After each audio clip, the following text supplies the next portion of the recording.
이걸 못 잡는다고? 증거가 없어서?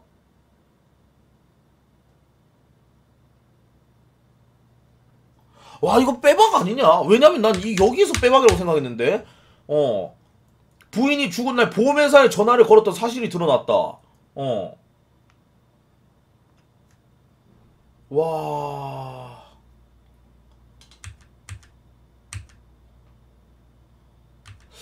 심증으로는 못 잡아? 와, 이거는 진짜. 심증은 영장이 안 나와. 와, 그 영장 씨발 내가 만들어 버리고 싶네 진짜. 마음 같아서는. 와.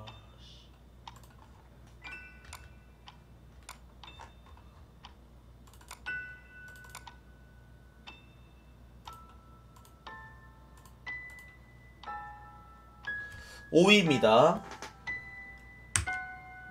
둘만의 방 16시간의 진실 872회 1심과 2심 유죄와 무죄.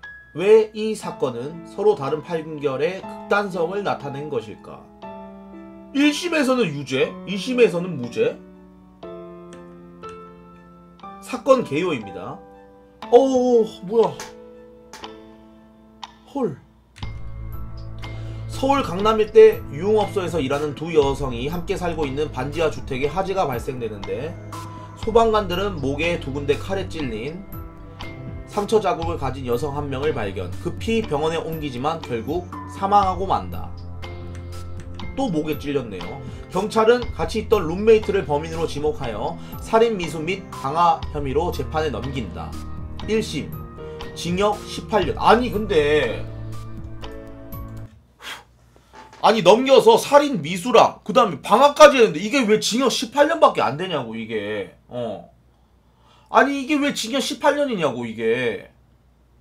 나 씨.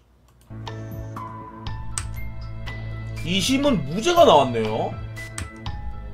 유죄를 의심할 만한 정황들이 많지만 심증만으로 판결을 내리기엔 객관적인 증거가 부족하다. 1심에서는 징역 18년이 나왔는데 왜 2심에서 무죄가 나왔을까? 룸메이트 주장이네요.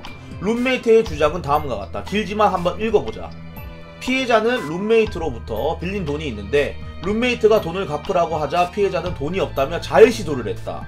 이때 피해자는 칼로 목을 깊게 2번 찔렀고 2차례 비명을 질렀다. 룸메이트는 피해자를 급하게 지혈해줬다. 이후 피해자는 카톡으로 동생의 다른 데서 자라고 하고는 친구에게 문자를 보내 1시간가량 4천만원 빚이 있는데 어떻게 갚아야 하며 하소연을 했다. 1시간가량 카톡을 한 피해자는 이후 콜기사에 전화해 라이터 기름과 시너를 주문했다. 피해자는 샤워를 하고 있었고 해서 룸메이트가 대신 받았다. 샤워를 하고 나온 피해자는 생명보험 들어놓은 것이 있으니 자살을 해 나온 돈으로 룸메이트의 빚을 갚겠다 했다. 이후 룸메이트는 대뜸 짐을 싸 대전으로 출발하려 했으나 피해자가 신호로 불을 지를까 걱정스럽다며 돌아왔다. 집에 화재가 난 것을 발견했다. 그리고 얼마 안가 119 소방대가 현장에 도착해 피해자는 병원에 실려갔고 16일 뒤에 사망했다. 이게 뭔 소리냐 이게?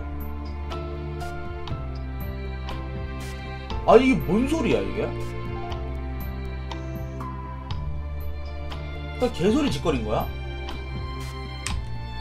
봉준이가 보기에는 어떠한가? 자연스러워 보이는가? 룸메이트의 주장을 하나하나 검증하는 것이 이번 회의의 주제이다. 아니 그러니까 룸메이트로 빌린 돈이 있는데 돈을 갚으라고 하죠. 갑자기 피해자는 돈이 없다면 자해를 시도했고 그 다음에 그걸 지혈해줬어. 근데 그 이후에 피해자는 카톡으로 갑자기 카톡을 왜 해 갑자기? 아니 목을 깊게 2번 찔렀는데 갑자기 카톡을 했대. 그리고 1시간가량 4천만원 빚이 있는데 어떻게 갚아야 하냐면 하소연을 했다. 갑자기 카톡을 왜 해? 그러면서 콜기사에 전화를 했는데 피해자가 피해자는 지금 목에 찔렸는데 샤워를 했대. 그래서 룸메이트가 대신 받았대. 근데 생명보험 들어놓은 것이 있으니 자살을 해 나온 돈으로 룸메이트의 빚을 갚겠다 했대. 아니 그러면 정상적인 사람이면 말렸을 텐데 근데 대뜸 짐을 싸서 대전으로 출발을 했대. 근데 또 생각을 해보니까 걱정스러워서 집을 돌아왔대. 이게 말이냐 이게 막걸리냐 이게? 어? 금전 문제로 다퉜다.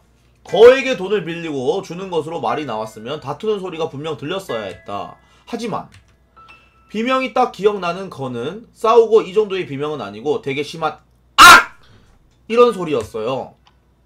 담당 연사 또한 싸우는 소리면 계속 소리가 나야 하는데 악 소리만 난 건 싸우는 소리가 아니라는 것이라 주장했다. 동생 친구에게 문자를 보냈다. 문자 받은 여동생이라고 하네요. 언니가 원래 했던 행동이 아니었기 때문에 이상했다. 밤에 뜬금없이 연락 왔는데 그렇게 연락 잘 안 한다. 이런 말 하기 전에 자살해서 그렇게 피범벅인 상태에서 문자를 보낸다? 상식적으로 말이 되나? 마찬가지로 그 상태에서 기름과 신호를 시키는 것도 말이 안 된다. 뜬금없이 쓰는 차용증. 갑자기 언니가 차용증에 서명해달라고 룸메이트가 대신 찾아간다고 부탁하더라고요. 차용증은 금전이나 물품을 빌리거나 불려주고자 할 때 채무인과 채권자 사이에 작성하는 문서. 하지만 돈 빌려줄 때에는 차용증을 안 쓰고 이제서야 돈 안 갚으니까 돈 빌린 사람이 아니라 동생이 차용증에 서명해라? 자해를 시도했다? 두 개의 상처의 칼날의 폭이 동일하게 3cm입니다. 자해라면 처음에는 한 번에 깊게 찌르지 못합니다. 경험이 없고 무섭기 때문에. 그래서 얕게 몇 번 찌르다 깊어져요. 그리고 룸메이트는 지혈과 소독 등 너무도 많은 구조활동으로 정신이 없었다고 했으나 왜 119에 신고를 안하고 그런 수고를 한 건지 말이 안 된다. 동생은 카톡, 모르는 사람은 전화. 본인과 직접적인 친분이 있어서 본인의 목소리를 쉽게 인식을 할 수 있는 그런 사람들에게는 문자 메시지를 보내는 방법으로 소통을 했어요. 그런데 물건을 주문하거나 또는 본인의 목소리를 잘 알지 못하는 그런 사람들한테는 직접 전화를 했다는 것입니다. 하필 목소리를 아는 사람은 카톡이다 문자하고 모르는 사람은 전화를 한다? 화재 현장이 없었다. 룸메이트는 화재 현장이 없었다고 주장한다. 하지만 디노라이트 검사를 통해 현미경으로 머리카락이나 옷을 검사해보면 현장에 있었는지 확인이 가능하다. 그러나 용의자로 체포되기 전 참고인 진술을 받고 기가 곧바로 샤워하고 옷을 세탁한 바람에 디노라이트 검사에서 결과가 나오지 않았다.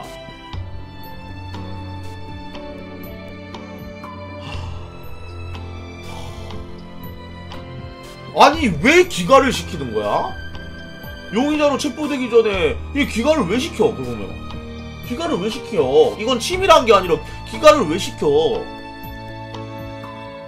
기가 시켜야 돼 원래? 그래? 그랬구나. 발견 모습이 이상하다. 피해자가 발견된 장소는 욕실이었다. 욕실까지는 스스로 기어갔다고 한다. 문 자연스러워 보이는가? 죽은 피해자가 욕실에 누워있는 모습이 이상하다. 기어 들어갔다면 머리가 욕실 안쪽을 향하고 있어야 하는데 욕실 바깥을 향하고 있다. 뒤늦게 발견된 사진. 2심까지 미처 공개되지 않은 사진. 이건 끈에 의한 거예요. 병원에서 이루어진 것이 아니고 그 전에 결박이 됐었다는 거죠. 자해는 안 되죠. 끈으로 묶인 사람이 어떻게 칼로 찌를 수 있겠어요. 그러네. 그리고 자기 집에서 불나고 함께 살던 룸메이트가 구급차에 실려갔는데 팔짱을 끼고 방관하는 모습을 보며 과연 저 사람이 룸메이트를 위해 구조활동을 한 사람이 맞는지 의문이 들 뿐이다. 와...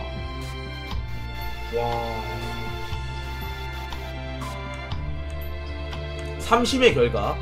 이 방송이 끝나고 3심 대법원의 판단은 어떠했을까? 바로 와! 유죄를 의심할 만한 간접 증거나 정황들이 있으나 검사가 제출할 증거만으로는 유죄를 인정하기 부족하다. 과연 진실은 대법원의 판단이 맞았을까? 진실이 무엇인지는 영영 알 수 없게 되었다. 아니 증거가 없어?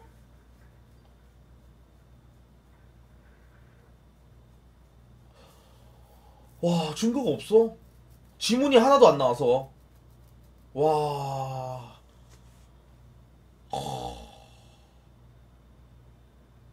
증거가 없어. 증거 없으면 이렇게 해도 된다. 와...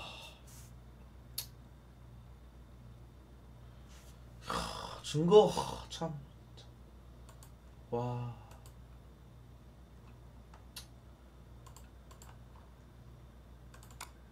와 소름이네 소름이야.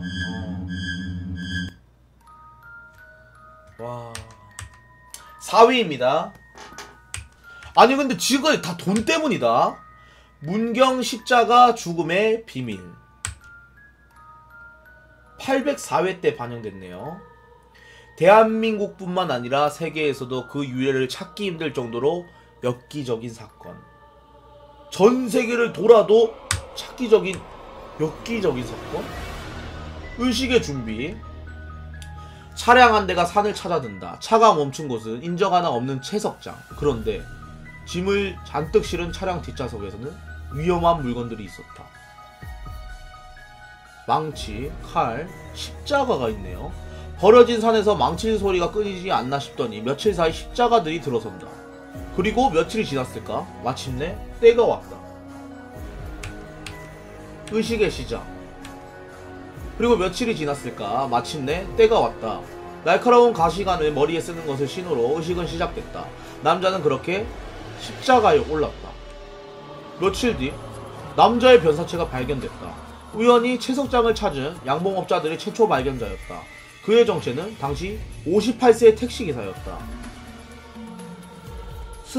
스라에는 두 명의 자녀를 두고 있었고 언뜻 보기에 평범해 보였다.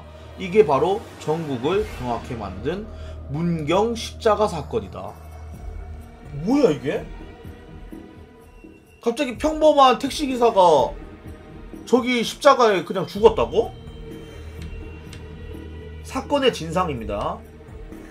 전례를 찾아볼 수 없는 엽기적인 죽음. 당시 사건 현장을 돌아본 많은 사람들은 하나같이 남자가 누군가에게 잔인하게 처형당했을 거라 생각했다. 그러나 단독 자살. 죽음에 이르는 이 수많은 방법 중 왜 하필이면 이렇게 고통스럽고 힘든 죽음의 방법을 택했을까? 죽음 김씨의 메모들이 발견된 것이고 실제로 내용과 흡사한 죽음을 맞았다.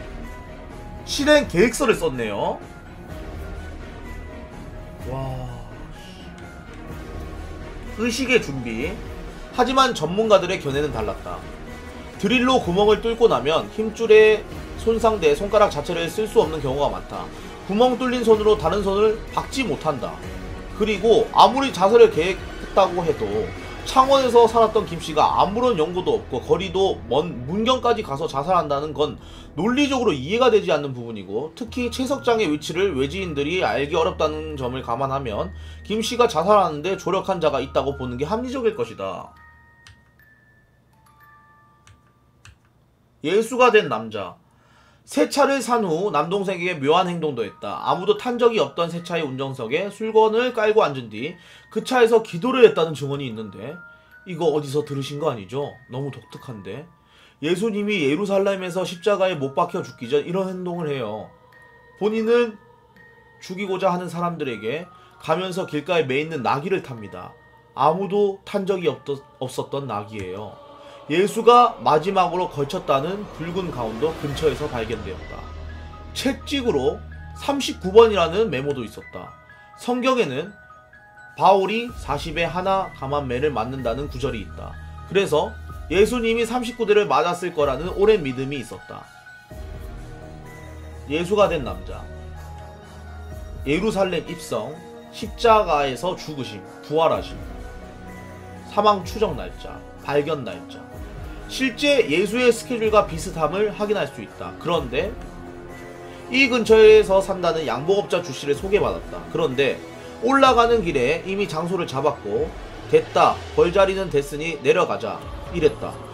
그런데 주씨가 이왕 올라왔으니 저 위에 올라가자, 경치가 좋다며 데려갔다. 와, 뭐야? 주씨가 범인이네. 이상한 목격자. 그렇게 발견한 것이 바로 김씨의 시신. 게다가 주씨의 반응도 뜻밖이었다. 주씨가 그리로 들어가더라. 그러더니 카메라를 가지고 사진을 찍더라. 우리 같으면 무서워서 사진이 뭐냐 신고를 하지. 당연하지.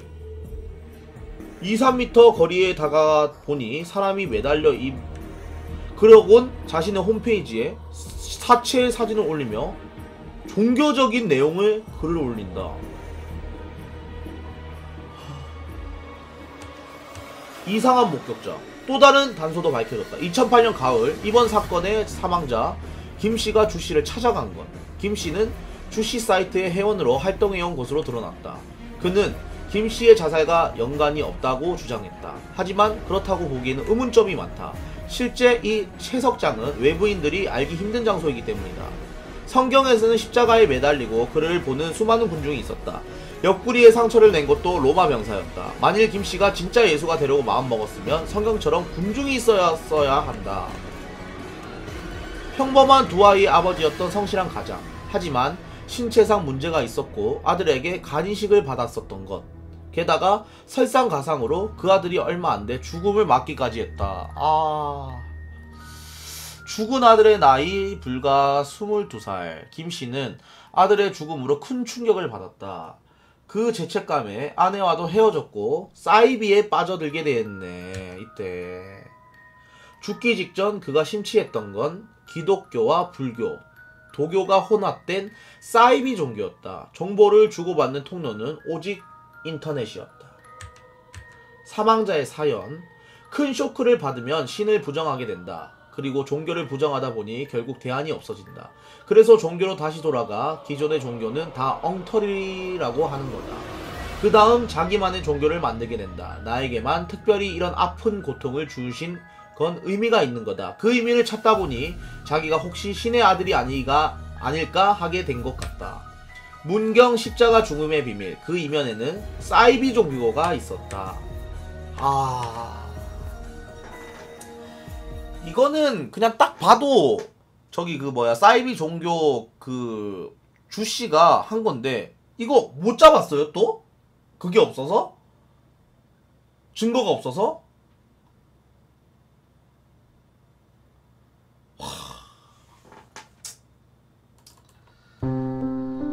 자살이라고 나왔죠. 와. 3위입니다. 사이코패스. 그들은 누구인가? 437회입니다. 세상엔 각양각색의 사람들이 있다. 그러나 살면서 결코 마주치고 싶지 않은 유형의 사람도 있다. 그들은 실제로 만나본 사람들은 이렇게 묘사한다. 가면. 희대의 악녀입니다. 남편 2명부터 같은 가족까지 죽음으로 몰아가게 만든 엄여인 뿐만 아니라 자신을 돕던 가사도우미 집 또한 불을 지른 희대의 악녀.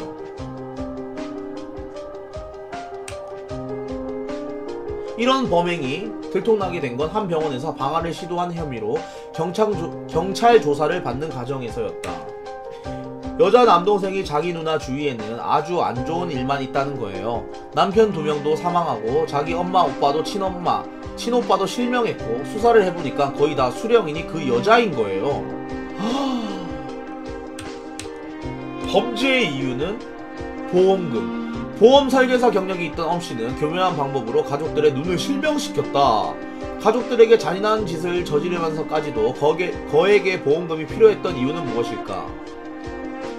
약을 샀었어요. 그때 무슨 약이요? 마약이요.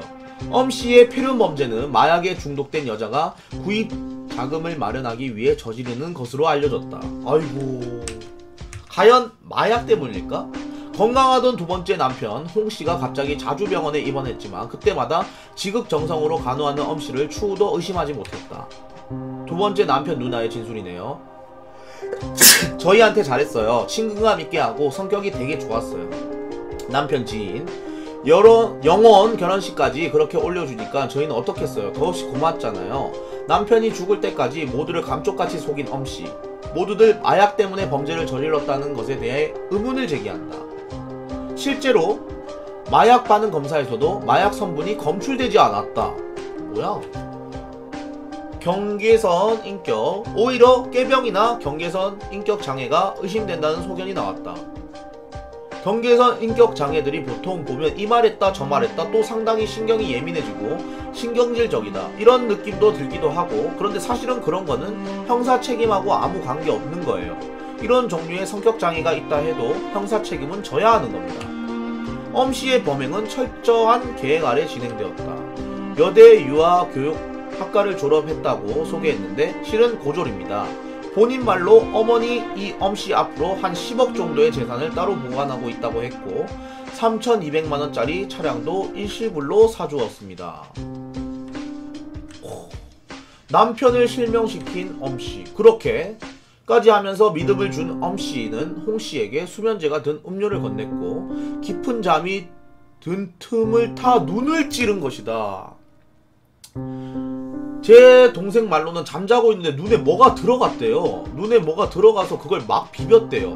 자고 있는 동안에 뭐가 설마 누가 사람한테 그렇게 뭘 투입을 눈에다 그러리라고 누가 생각을 하느냐고요. 그 여자 혹시 보셨어요? 정말 착하게 생겼어요. 이후 남편을 죽음으로 몰게 되며 보험금을 타내고 그 후 엄씨는 자신의 범행 대상을 엄마와 오빠로 선택했고 같은 수법으로 실명시켰는가 하며 집에다 불까지 질러 화상을 입혔다. 오갈 데가 없어진 엄씨는 자신의 아이를 돌봐주던 가사도우미 강씨 집에 잠시 신세를 지겠다며 들어갔다. 그리고 엄씨가 집을 구해 나가기로 한 그날 새벽에 집에 불이 났다는 것이다. 엄씨가 저지른 범죄입니다. 엄씨가 2000년부터 2005년까지 두 남편, 어머니, 오빠, 동생, 가사도우미로부터 대상을 차례로 바꾸면서 저지른 범죄는 존속 중상해, 방화치상, 강도사기 등 무려 10가지 항목, 24가지 행위에 이른다. 와... 사건 일지네요. 네. 같은 수법으로 남편의 배를 칼로 찔러 자상을 입힘. 남편 치료 중에 사망했고요. 2002년 2월에. 그리고 재혼한 남편에게 수면제 먹이고 눈질러 실명하게 함. 어머니에게 수면요제에 섞은 주스를 먹인 뒤 양눈을 주사바늘로 찔러 실명하게 함.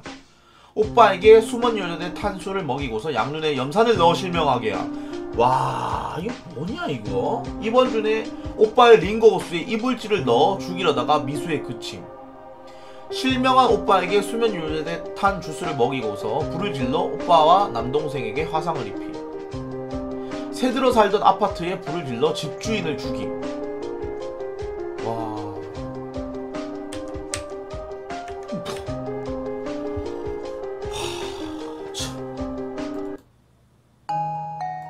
와... 이해를 할 수가 없네요. 이건 진짜 말 그대로 사이코패스네요. 네. 와... 아니 그리고 또 중요한 건 이게 5년 동안 이렇게 됐었는데 5년 동안 못 잡았었네. 야... 2위입니다. 사라진 약혼자의 흔적. 와, 이건 또 뭐냐? 788회입니다. 심증은 있으나 물증이 없는, 아니 물증도 있으나 정작 시신이 없어 끝을 맺지 못하는 사건. 사건 개요.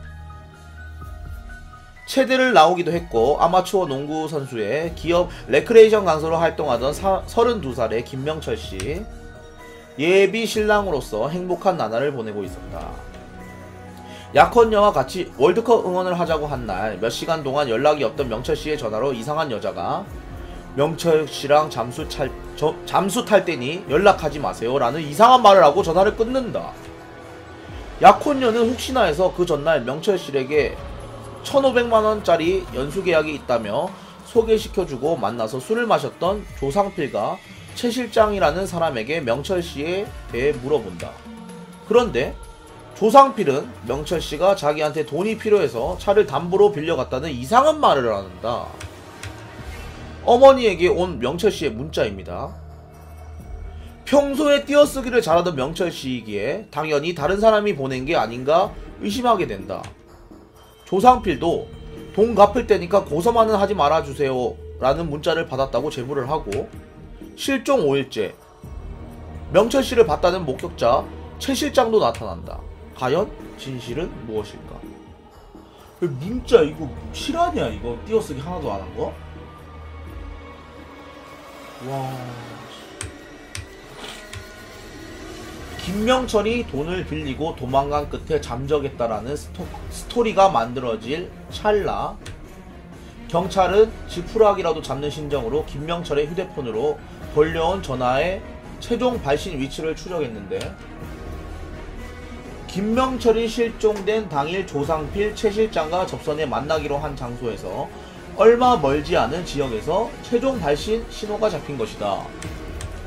경찰은 곧 그 근방의 상인들의 대상으로 탐문 수사를 실시했는데 상인들은 다음과 같이 증언했다. 그날 김명철 씨와 닮은 사람이 많지 않은 채로 누군가에게 업혀 어딘가로 가는 것을 봤다.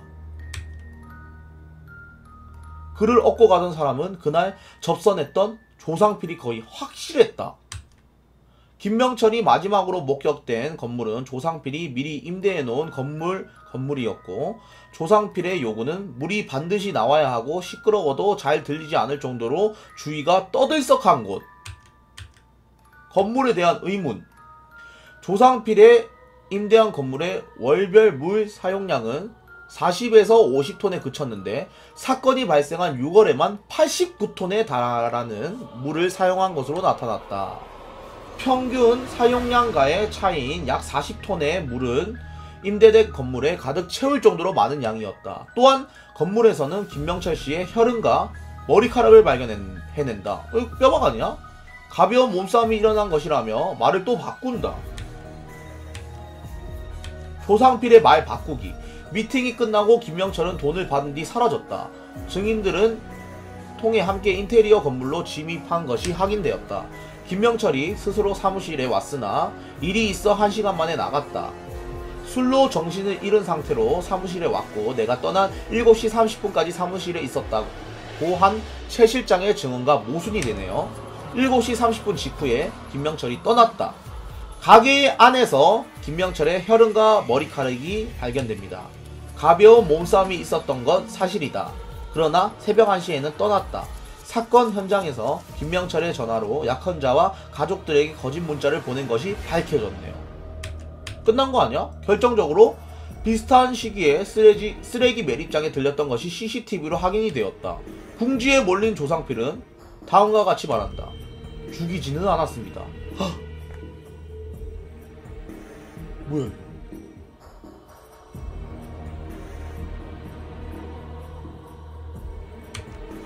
시신이 없는 이상 살해되었다는 증거가 없다라는 이유로 그는 살인죄가 아닌 폭행 혐의로 7년형을 받는다? 어?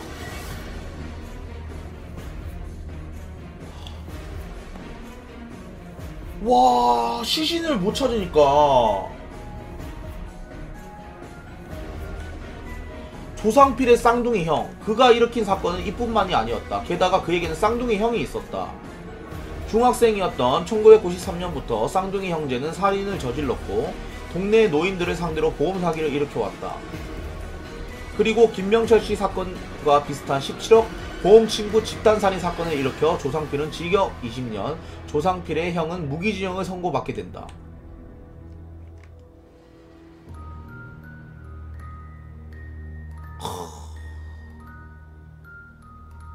뭐냐 이게?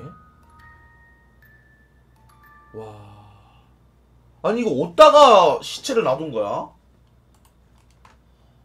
소름 돋네. 아니 그리고 더 소름 돋는 건 중학교 때부터 살인을 저질렀대. 참. 와.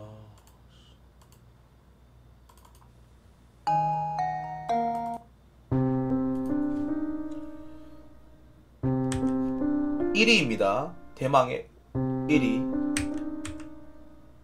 사각 맨홀에 갇힌 진실, 오창 맨홀 변사 사건. 이건 뭐야?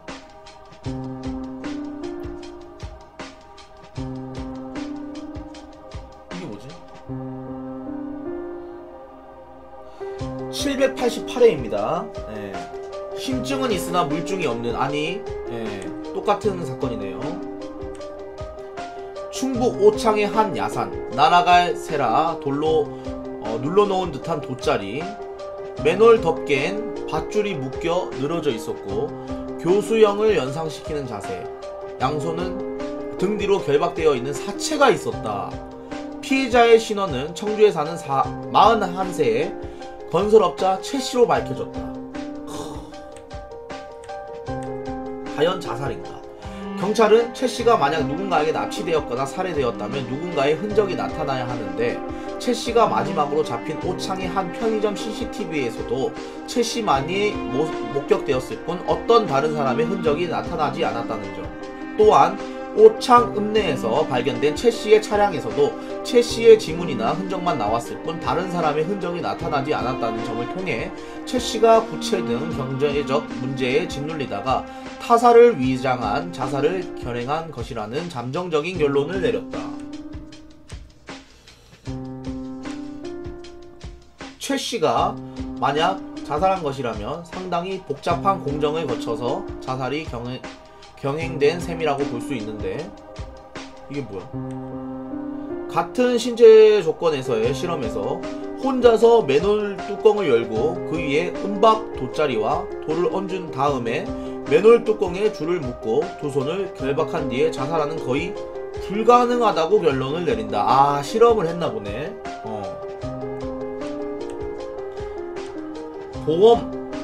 보험 때문에 자살을 감행했다는 이유를 대는데 사실과 달랐다.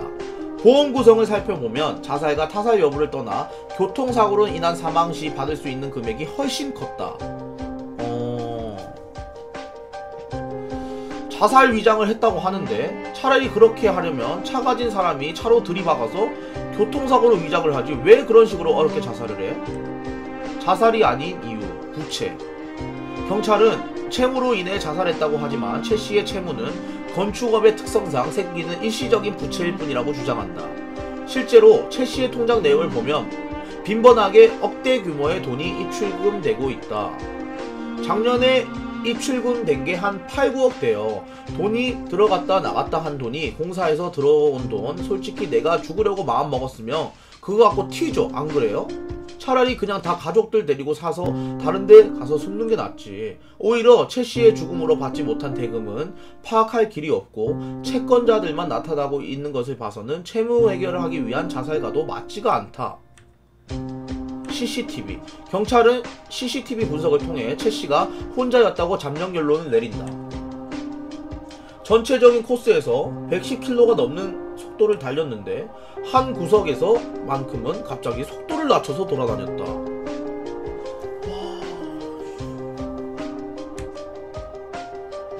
한 구간에서 짧은 시간이지만 주위에서 누군가를 만났다면 충분히 태워서 나올 시간이었다. 구두. 마지막 발견지인 편의점에서 구두를 신고 있었다. 그런데 아침 출근길에는 어느 때처럼 방 하나를 신고 나갔다. 구두는 중요한 약속이 있을 때 신는 것인데 홀로 배회했다면 구두를 같이 신을 이유가 없었다. 안경. 무서워. 최 씨가 평소에 끼던 안경과 비교하면 태의 모양과 코받침 소재가 다르다. 단골 안경점에서도 판매 기록을 찾을 수 없었으며 안경의 도수도 달랐다. 한마디로 다른 사람의 안경이었다. 편의점. 계산을 하던 최 씨가 문 밖으로 시선을 돌리고 불빛을 주시하고 있다. 그러네요. 계산을 끝난 후 최 씨의 불빛이 깜빡이던 방향으로 나갔다. 편의점 앞 도로 위에서 움직이는 불빛 혹시 차량의 불빛은 아니었을까? 과연 진실은 무엇일까? 그것은 알고 싶다 제작진들은 전체적으로 자살이 아니라 타살 내지는 강요된 자살이라는 점을 강조한다. 하지만 이에 대해 배상훈 프로파일러는 또 다른 생각을 가지고 있다. 비슷한 체격 조건으로 실험을 했는데 건축 일을 오래 하면서 케이블 타이를 자주 다뤘던 사람 입장에서는 쉽게 묶을 가능성도 크다. 구두를 신는 행위는 특별한 사람을 만날 때도 신을 수 있지만 개인적인 특별한 심리의 변화에서도 충분히 신을 수도 있다. 만약 누군가 같이 차량을 탔다면 지문을 하나도 묻히지 않을 정도로 철두철미한 사람인데 안경을 안 챙겼다는 게 말이 될까? 그 안경조차 지문이 없었으며 안경 끼는 사람들에게 안경의 중요성은 말 안 해도 알 것이다. 사실 가족끼리도 서로의 개인적인 부분을 모르는 경우가 아주 많다. 가족이라고 해서 무조건 그들의 말을 믿어야 한다는 보장이 없다. 결정적으로 비슷한 자살 사례가 있었다. 배상훈 프로파일러의 결론은 자살의 무게를 두었다. 그렇다면 과연 진실은 무엇일까? 자살일까? 살인일까? 아직도 수많은 미제 사건이 남은 유가족들에게 힘들게 하고 있는데 부디 모든 범죄 사건의 범인이 잡히길 바라며 오랜 시간 동안 읽어주셔서 감사합니다.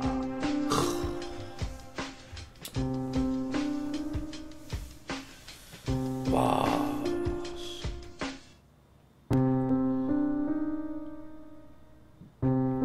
발음이 너무 안 좋아요. 아 죄송합니다. 아, 제 혀가 짧아가지고.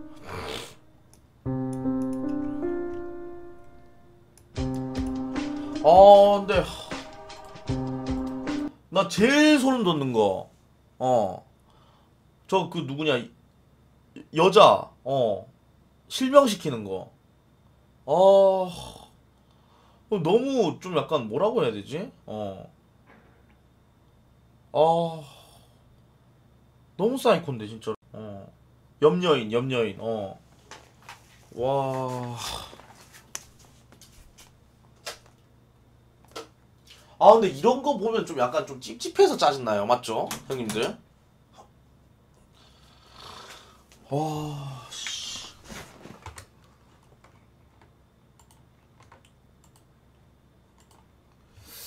이런 거 보면 좀 약간 찝찝해서 짜증나. 아우, 진짜.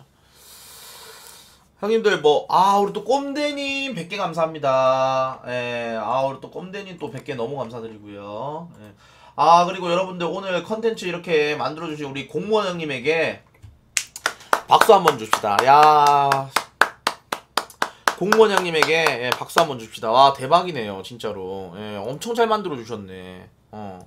그냥 진짜 읽기만 하면 될 정도로 이렇게 다 만들어주셔가지고, 우리 또 공무원 형님께서 진짜 믿고 보는, 예, 어떻게 보면 믿고 보는 컨텐츠 아니겠습니까, 여러분들? 무닝와이드 일요일 점심에 무조건 무닝와이드 하니까 많이들 봐주시길 바라겠습니다, 여러분들. 예. 대박이네요. 야, 근데 이런 미제 사건들은 좀 보면은 좀 신기하면서도 소름 돋고 좀 찝찝한 게 있다, 맞지, 형님들?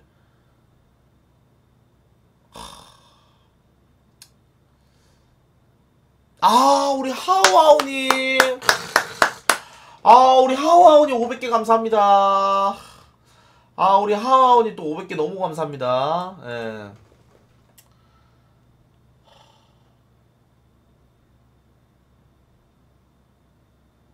그니까,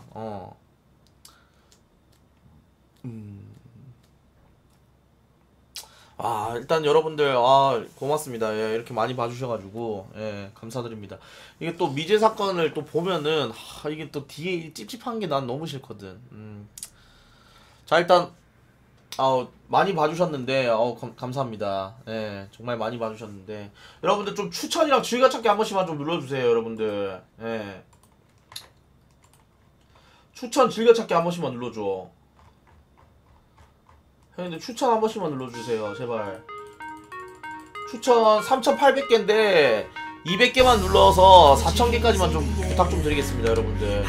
추천 좀 눌러주세요. 진짜 추천 좀 많이 받고 싶네요.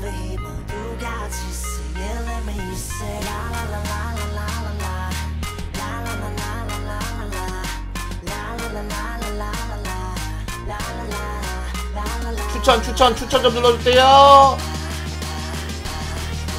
추천, 와, 감사합니다. 추천 너무 감사드립니다. 예. 자, 일단은 여러분들, 저는 3시에 비행기 시간이라 가지고 씻고 바로 또 나가야 돼서 좀 빡셀 것 같은데, 시간이. 씻고 저는 바로 또 나가서 오늘 ASL 결승전 직관 가도록 하겠습니다, 여러분들. 오늘 방송 또 봐주셔서 너무 감사드리고, 오늘 ASL 결승전 6시에 하니까 많이들 봐주시길 바라겠습니다, 여러분들. ASL 여러분들.